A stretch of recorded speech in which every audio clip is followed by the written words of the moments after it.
we're getting closer, I think, to a crucible in the great seagull problem in Britain, with seagulls terrorizing everyone on beaches and in cities. And let me tell you why, because it's actually happened in Dublin now. You know, like usually when we do these news stories, it's always like some tiny little tatty town, you know, like Port Talbot, or no one cares. Oh, so what if people who live in Port Talbot are terrorized by seagulls? So what if Splash World is closed?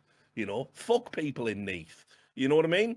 And it's like, we just get, you know, it's part of the big gull paradigm that people who live in small towns, you know, towns in the Hebrides, an old man trapped in his house, can't go out shopping, you know, for his, you know, wife who's on her last legs. No one cares about that. You hear that and you go, yes, but under the 1984 Protected Birds Act, like, fuck that. Like, he's got a dying wife to look after. But, you know, you live in a shit little town, so nobody cares. Well, Dublin is a major city, and, Mate.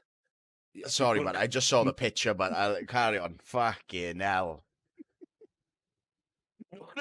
As well, like, no, I'll talk about that a bit as well. Like, this is how you know seagulls are mental. Do you remember? Did you ever see photos like this Mate. when you were growing up? You didn't, But, did you? yeah, in fucking horror movies, but in fucking exactly. War of the Gulls or something. What the fuck? Alfred is that? Hitchcock's The Birds. Mate, Like, look at the little. I don't know. Is there any like animal experts? What are the little? You see my mouse there. What are those little? Yeah, they yeah. look like tiny teeth, but they're not. Like right at the back of the throat. But what the fuck do they do? But who knows, mate? they look like little pincers. But is that what they are? Maybe it is because they chuck the shit down their throat, don't they? So they must have something to go. Look. Yeah, maybe the Umbrella Corporation has been breeding. Now, maybe that's what's happened. Like, basically, like the G virus got out into the fucking seagull, you know, community. But anyway, look, so it's been happening in Dublin now, and a Fianna Fáil, I'm not pronouncing that properly. I can't do Irish Gaelic; it's tough. Anyway, councillor has said it's time to cull the gulls as birds wreak havoc in the sea. Why has Cull the Gulls actually become a saying? No, Cull the Gulls. Cull the Gulls. Cull the Gulls is actually, it's trended. It's becoming a thing. Like, so, you know, as always, I hate here is at the cutting edge of everything. But anyway, Finglas Ballymun councillor Keith Connolly has called on Dublin City Council to look at the possibility of culling seagulls. Seagulls are currently a protected species under European laws, but exceptions can be made in certain circumstances. We're definitely at that point. I want to make that abundantly clear. Like, they're stealing people's dogs and attacking people's babies. Like, we're there. We're at the point, right? Anyway, there has been a steady increase in gulls around the areas of Dublin City, with some people even being forced to move out of their homes. Eggs and nests were removed from Balbriggan in May 2017 in an effort to control the seagull population. Councillor Connolly said that the noise the birds make is a serious disturbance in itself before any acts of violence. He said there is a serious issue with seagulls in the city. There's been a steady increase in the population, and the noise pollution alone warrants a cull. I have dealt with situations where nesting has forced people to temporarily move out of their homes. I can't even process that. Like, can you imagine, right? Like, seagulls are on your roof. You can't do anything. You have to move home. Fully squatters' rights do, like.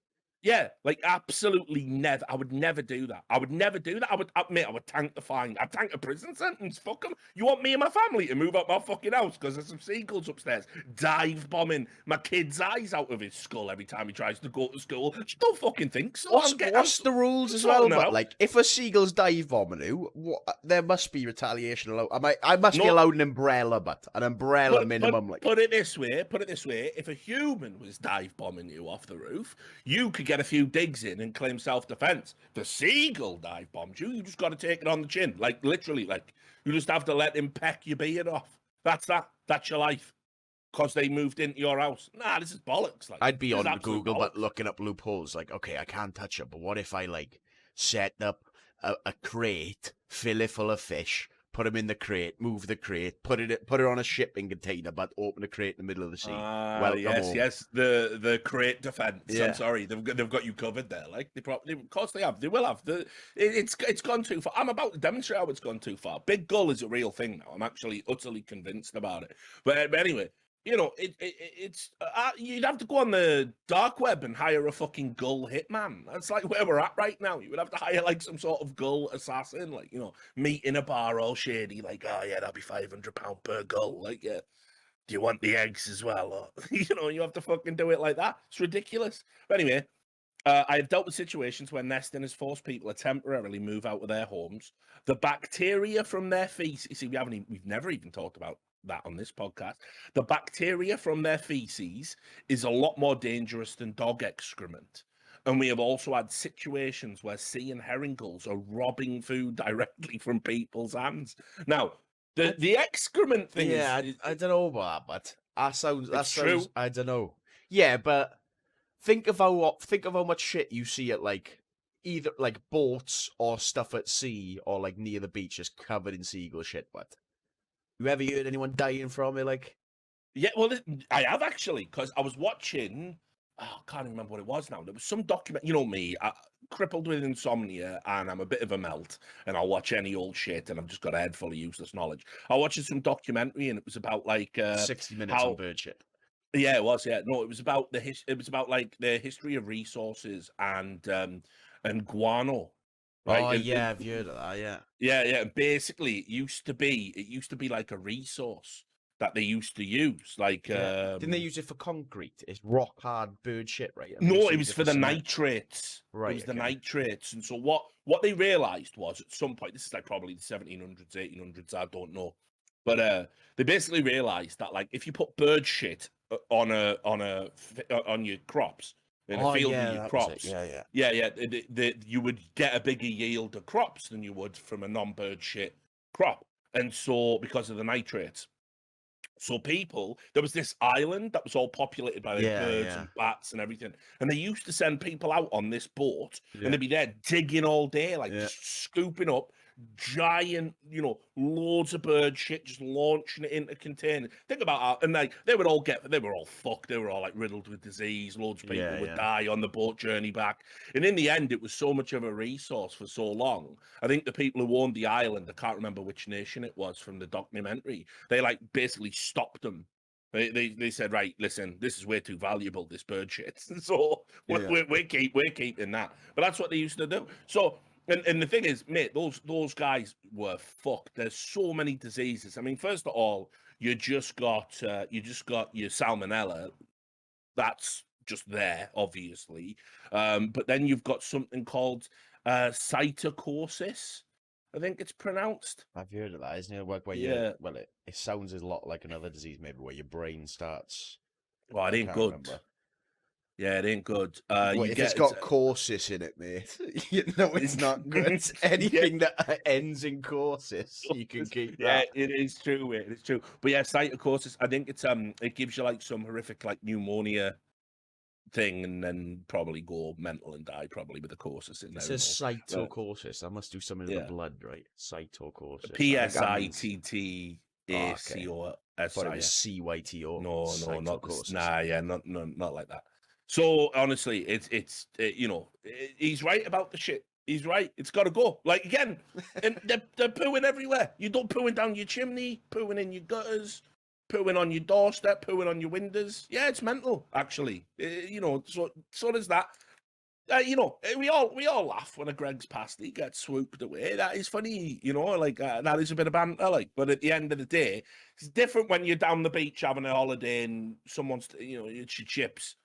Right, but like if it's on your own doorstep and you're just like trying to have a munch in your garden, that's outrageous. Anyway, getting back to this, I have written to the CEO of Dublin City Council, Owen Keegan, to ask if the possibility of a cull in some areas could be examined in conjunction with the Department of Heritage. I would also urge people not to feed seagulls as this escalates the problem. Sinn Féin representative Louise O'Reilly previously told News Talk that gulls were becoming a health and safety issue, and she stressed that gulls were making life miserable for many Dubliners. Deputy O'Reilly said, that's her, that's Louise. I think it's serious because it's a public health and safety issue. I live in a coastal community and we have an issue around urban gulls. The population is increasing. We know that they're coming in from the sea. I have people living close to me who have seagull nests on their roof. They can't sleep. I have a constituent, this is mental. I have a constituent who has 18 nests on her roof. Her life has been made absolutely miserable. 18 nests. Like what? Oh, mate. Like one is bad. Like 18. That's before you even get to the obvious problems caused by seagull waste. We know they damage property and keep people awake from around 5 a.m. in the morning. Like, nah. Damn, mate, I would cave my own roof in. I've set fire to my house. It's not my bad. Yeah, it's seriously like just a little accidental fire. Bye, mental. So anyway, the same week that comes out, as obviously you know me, I'm mentally ill as well. I have a news feed for seagulls now, right? The same week that comes out, there was an article in there's this website called The Conversation. And it's like journalistic think pieces and academic think pieces and debate and discussion. And, you know, so that's why I read that publication. Well, look at this. Why you should have more sympathy for seagulls and how to stop them stealing your chips. Big gull at work. Coincidence? Dublin say they're going to have a cull. Oh, deploy the opinion. We all love gulls. Seagulls are the real victims. Like, look at them as well, the manipulative fucks. Like little baby seagull. Yeah, they're great when they're like that, aren't they? Great when they're like that. Great when they're not doing crime. Yeah, exactly. Yeah, sound like a conservative backbench, you know. You know, well, it's ridiculous. Like, look, it's just sort of everything they say about them. It's all positive. Like, look. Gulls living in towns are very adaptable and savvy. They even learn patterns of human activity to decide where and when to forage. These are not good things. These are not positive qualities. These are why they're such a menace. Stalk. Yeah, that is good news. Yeah, and then listen, this guy as well, like big gull, part of the problem. I designed a study to test this idea about, you know, them going back and forth and timed how long it took gulls to peck a sealed bag of chips I'd placed on the ground in front of me. Feeding the gulls. Yeah, you're making it worse. You might I know. Feed them fish, but why are you giving them chips? Chips as well. Like, there's no way that's good for a seagull either. But this guy's trying to be pro gull, and you're feeding them chips. Like that isn't part of a fucking normal diet like 200 years ago. But they weren't just eating. I mean, they probably were. Actually, Britain's been around for a long time. Like, but you know what I mean. It's not as they intended. Put it this way, mate. I studied the Victorian era at school. There was nothing about seagulls eating chips at school. So never came up. Anyway, and he goes, so I did a test. Once when I was looking at the seagulls and once when I was looking away, I found the gulls took longer to peck at the chips when I was watching them. I also found gulls are attracted to food they see humans handling, probably because they have learned we often leave food waste lying around. No, but do you want to know why? Do you want to know the reason why? It's called imprinting, but it's because seagulls now rely on us so much for food that they look at you and see you as a similar thing to them because they know whatever you're eating, they can eat. That's what it is. It's not a good thing, but eventually, in a long enough time scale, what if we don't have food? They're fucked. They don't know how to get food anymore. All the seagulls in a city probably have never gone to the sea to get fish.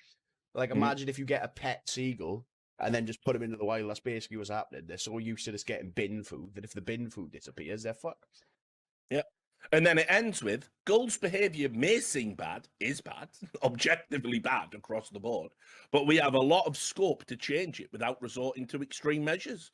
Gulls are making the best of a bad situation caused by our own activities, and our towns may be their last refuge. They need to find somewhere else. Like, that's all we need to start teaching them where the fish are, but like, exactly. They can't rely on bin food forever. Yep. And then, same week again, right, in the esteemed publication, Times and Star, right, ignore the scare stories, gulls are just behaving naturally. But then, they weren't doing this. That's what I mean. How long have seagulls relied on humans for food? Because I know, like, back in the day, fishing boats, but that's a different... They're eating fish, but... You know what I mean? I know they used to, like, circle around fishing boats and wait for any scraps.